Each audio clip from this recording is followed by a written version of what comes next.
Chi volunteers arrive in Jordan to begin preparations for upcoming winter distributions. Malaysian care recipient finally visits hospital after suffering fainting spells at home. I'm Sean Scanlon. This is the Eye Headlines. Tzu Chi has been working in Jordan for more than 20 years. This January, it became the first INGO in the Middle East. Taiwan Tzu Chi volunteers recently arrived to assist in large-scale winter distributions. They also arranged a one-day training session and worked with the Jordan Hashemite charity organization.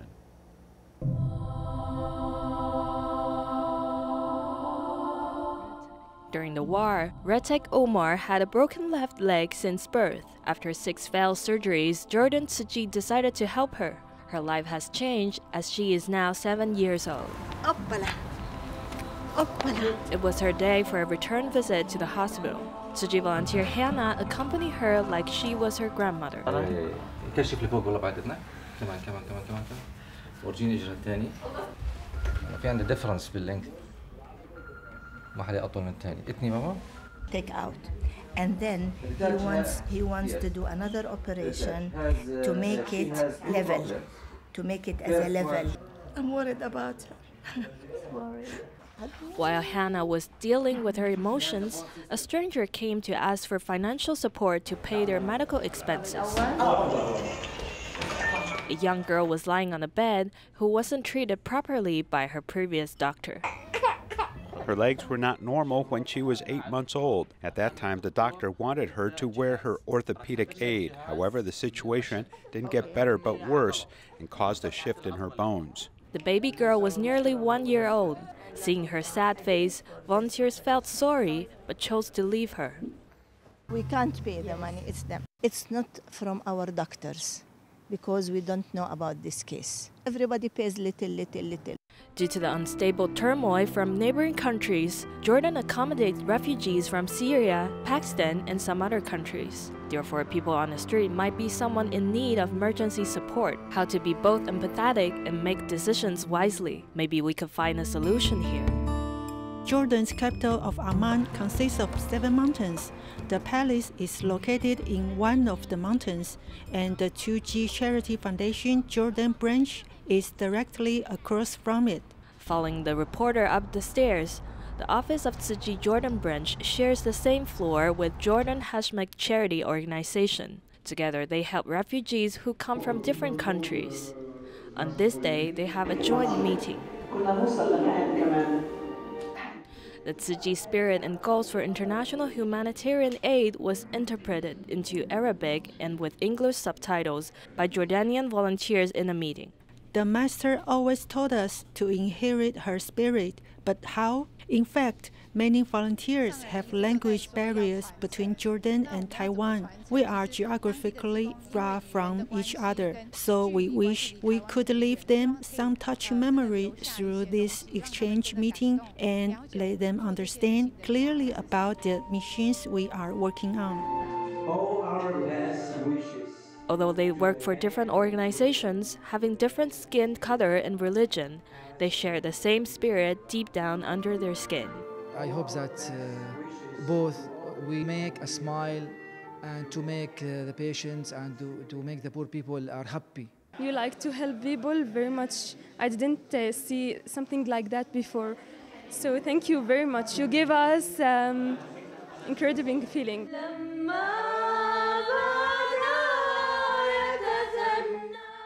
Turning their feelings into love, the spirit will continue to pass on in Jordan.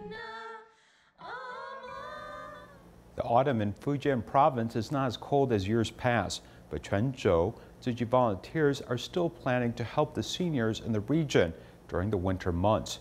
Like usual, they begin with home visitations a month before the distribution to make sure the needs of residents are met.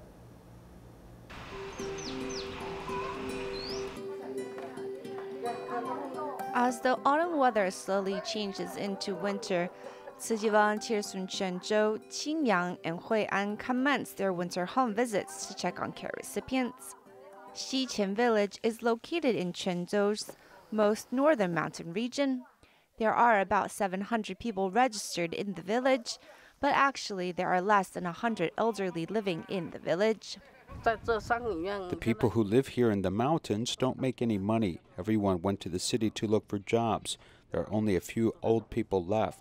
Some live up in the mountains, some live in the valley. Residents are pretty scattered. The most concentrated is those in Xiqin, the first group here. 73-year-old Zhou Wei lives at the top of the mountain and keeps her home spotless. Volunteers not only praise her for her hard work, but also talk about the support they will be providing next month. On December 22nd, we'll come here to give supplies to Grandma and Grandpa. You guys just remember to go get it. The items are not as important as the love we hope to provide for you and Grandpa. We're here to care for you. Normally, there are only 2 elderly people at home. With the volunteers' visit on this day, they brought much laughter and joy.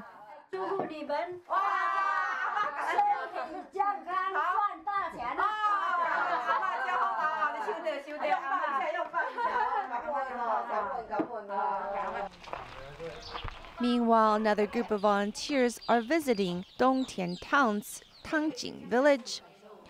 Grandmother Wang received last year's winter support items, and the love and care has remained firmly in her heart. The aid I received from Tzu Chi last year really helped a lot. My family of 7 received 35 kilograms of rice, which lasted us nearly a month.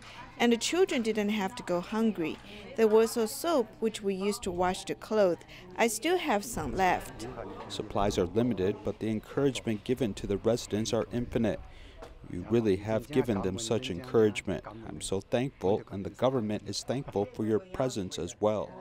The annual winter events held by Tzu Chi not only fulfills the seniors' material needs, but also their emotional needs as well.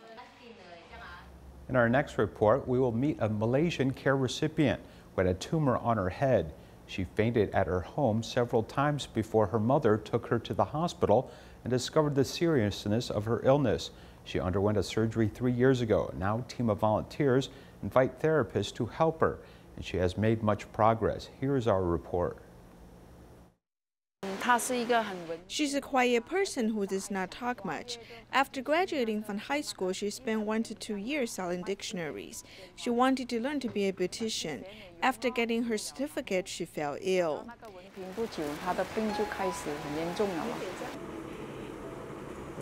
哪一个是你？蓝色衣服是你啊？我是。 In fact, she fainted at home twice. She had serious headaches. She got up after fainting. Once I was waiting for her to get off work, and I suddenly saw many people gathered around a person. I walked over there and found my daughter Amy has fainted. Then I took her to the doctor immediately. They discovered a tumor which is about the size of a tennis ball on her head. She had to undergo a surgery right away within 10 days. She stayed in the ICU for more than 3 months. When she came home, there were tubes connected to her body. She could not move or talk.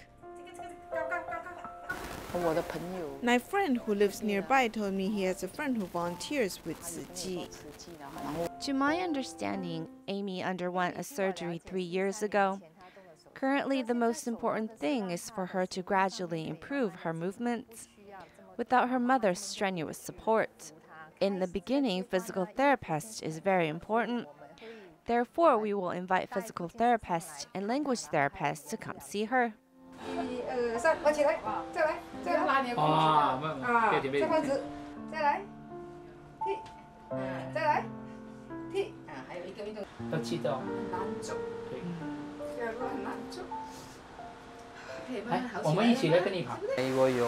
We tested her and asked her to recognize some pictures.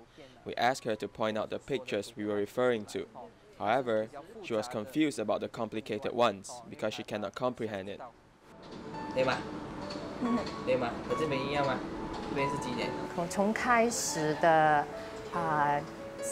In the beginning, she was confined to the bed. Currently, she has more strength and she can sit up with her family's assistance. She is learning to talk again to communicate with other people, so we need to spend time to help her. 所以这个个案呢是需要花长时间的去 Caring for her has become easier than before. When getting into the car, she can turn her body. She stands up by herself and turn. I feel at ease now. I need to give her more support. We need to continue to train her, and then it will become easier.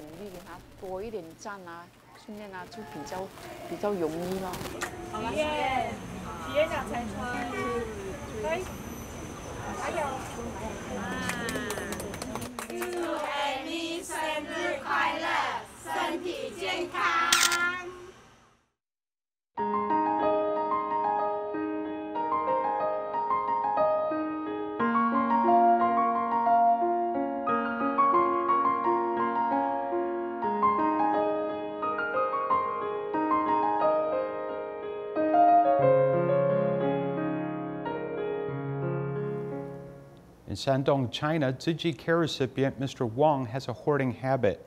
His 2 children are mentally challenged and therefore the house is dirty and messy. Tzu Chi volunteers mobilized to clean his home and his children.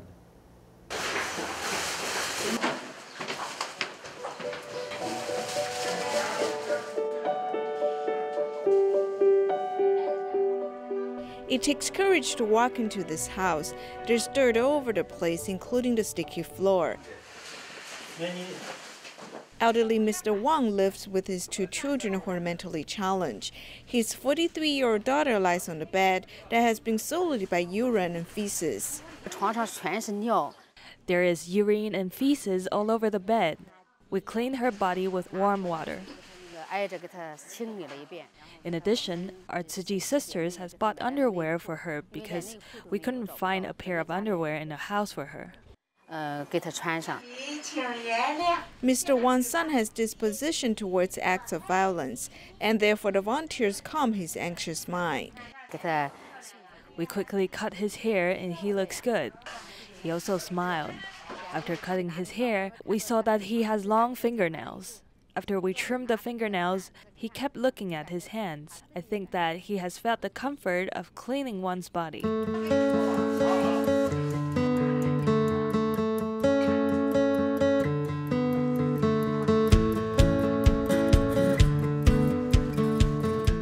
After the volunteers scrub and clean the house, it has a brand new look.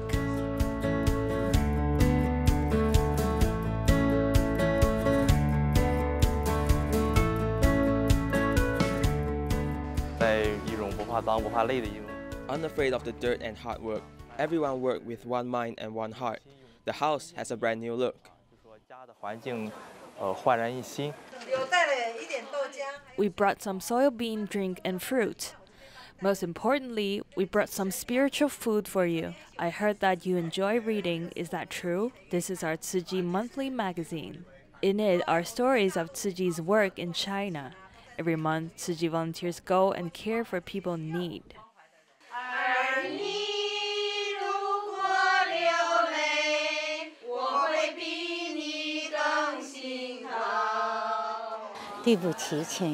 Sorry, please forgive me.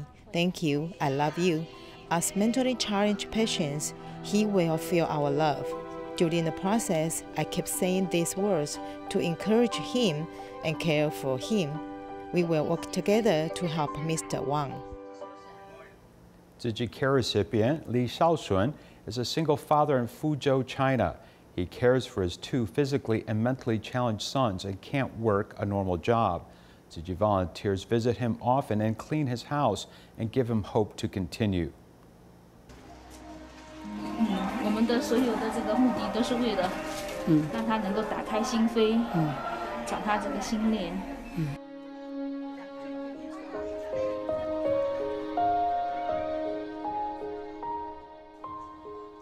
Tzu Chi volunteers walked into an old red brick house. When you try to cover canvas on a sheet metal roof, it still leaks. So whenever it rains, the roof leaks. The traditional wood-burning kitchen has dim lights. Li Shaoxun is a single father who single-handedly raised 2 children. His 18-year-old elder son is physically challenged, and his 7-year-old younger son is mentally challenged. Since I have no job, I feel depressed sometimes. In order to cheer him up, Volunteers helped him clean his house.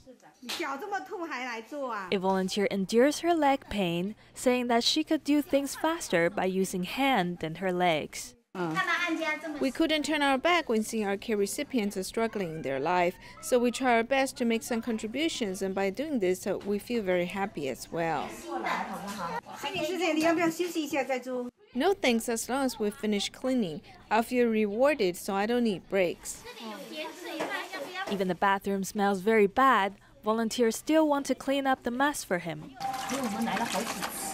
We've been here many times, and it is not easy for him to manage the housework when he has 2 kids to take care of. We're here today mainly because we want to open his heart, show him a better living condition. We think this could also help change his negative mindset.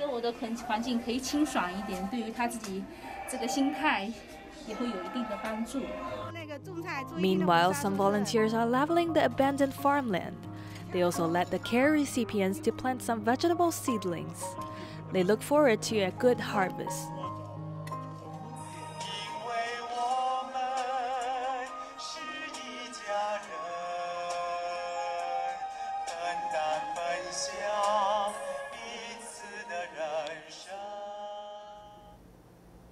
In Taiwan, there are 49,000 factories occupying over 14,000 hectares of farmland. In Changhua County alone, there are over 6,600 factories.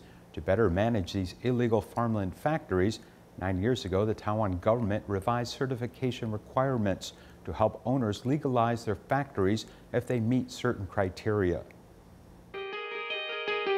This factory located on a farmland is looking to transform their property title from farming zone use to other building site. Thus, it must have the mandated 8 meters wide green barrier surrounding the factory from nearby paddy fields. The owner spent 2 years and more than 6 million NT dollars in renovation. Originally, the walls of this 3-story factory came to here, but we removed it and created a green barrier. We also constructed a shade areas as well as planted some vegetation. The metal dwelling factory now has a garden. With environmental friendly equipment as well as the change in property title, I can apply for bank loans now. For the low-polluting farm factories, if they pass the governmental requirements of having a green barrier and sufficient building coverage ratio, then they can receive an official permit to operate and land usage. In the past, I'd be worried about the closure of my factory, if maybe today is the day I'm ordered to cease production. But now, since I'm legalized, I can come to work and just worry about how to make more money and run my business well.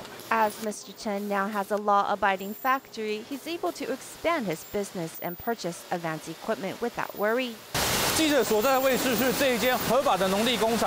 I'm standing in this legalized farming factory, and as you can see, the equipment here are all automatic. And through this assembly line, parts and screws becomes the finished product in my hand. In 2011, the government loosened the policy to give the low-polluting companies within the 168 zones of farming factories to legalize their factory sites. However, 9 years has passed since that law went into effect, and there have been only 10 factories which have been approved, making the approval rating less than 1.4%. For instance, this lathe factory, the owner is having a hard time restructuring his factory. If I construct the government-mandated green barrier in the factory, then I will have to tear down the factory walls and move the machines inward, which makes our space even smaller. Why must there be a government-mandated green barrier to separate the factory from the paddy fields? We're here to see for ourselves. Take this factory for instance. As it does not have a barrier surrounding the factory, we can see it casting a shadow on the paddy field next to it, and those crops will not receive enough sunlight to grow. No matter if it's air quality, noise, or even smell, the barrier will provide a protection for the surrounding area against directly being affected. By making room for this green barrier, factories need to remodel, which then affects their overall workspace. The over 600 factories on farmland situated in Changhua's Dingfanpo is the most affected by this policy.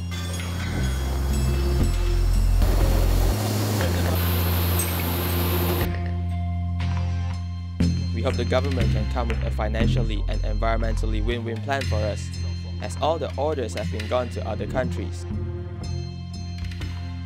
Before China and Southeast Asia's competitive edge for faucet heads, approximately 60% of the world's faucet heads were made in Digikey. It has been known as the pride of Taiwan, with the region bringing in 60 billion in production value annually. I'm standing in Zhanghua's Digifan, where besides the many housing that doubles as factories, there are many farm fields such as this one to my left, which has been saturated by heavy metals that it has been forced by the government to lay fallow for 8 years. In the past few years, with environmental concerns on the mind, these illegally built factories have lost favor with buyers. Thus, they must make changes.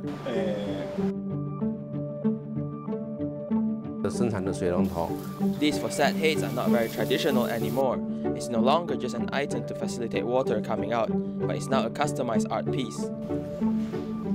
There are faucet heads embedded with crystals, as well as ones that look like a dragon.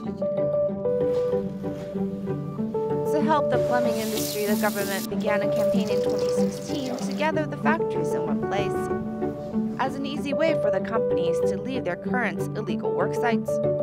The farmland factories are scattered all over the place, so it's hoped an industrial zone could be planned. Every plumbing industry factory owner has a different opinion about the plans to rezone the farmland factories, with some of them not wanting to walk the fine line between legal and illegal anymore. Thus, they relocated to the Zhanghua Coastal Industrial Park altogether. I'm standing in the second phase electroplating zone of the Zhanghua Coastal Industrial Park. On this 23.8 hectare land, there are about 110 electroplating factories here, with about 80% of them being originally from Zhanghua's local factories. With a combined total of near 45 hectares of land of the first and second phase zones, the Zhanghua Coastal Industrial Park is home to about 160 electroplating or surface processing factories. Take this factory for instance. Although the land which it sits on isn't very large, the automated eco-friendly electroplating system helps to reduce the foul odor of the electroplating process, and the wastewater and waste byproduct toxicity is also greatly reduced.